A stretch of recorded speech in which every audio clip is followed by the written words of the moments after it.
आई झाल्यावर एक गोष्ट खूप खोलवर समजली. निसर्गाने स्त्रीला दिलेलं सर्वोत्कृष्ट वरदान आहे आईपण. संपूर्ण ब्रह्मांड बदलण्याची ताकद असते त्या आईमध्ये. लहानपणी वाटायचं आईला सगळं जमतं. घर, संसार, सगळ्या जबाबदाऱ्या सगळं सांभाळून ती आपल्यासाठी कायम असते. ती कधीच थकत नाही.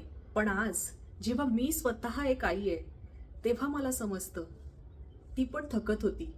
तिला पण रडू यायचं. तिला पण कधीतरी फक्त शांत बसावंसं वाटायचं.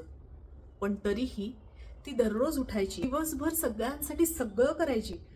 रात्री आपण झोपेपर्यंत ती पण जागी असायची आणि स्वतःच्या सगळ्या इच्छा अगदी शांतपणे बाजूला ठेवायची.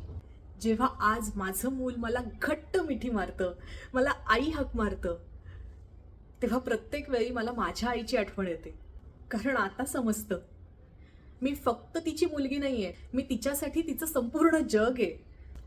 कदाचित प्रत्येक आई अशीच असते, स्वतःला संपूर्णपणे विसरून आपल्या मुलांमध्ये जगणारी. हॅपी मदर्स डे त्या प्रत्येक आईसाठी जी थकलेली आहे पण आपल्या मुलांना प्रेम देण्याचं कधीच थांबवत नाही. तू बेस्ट आहेस.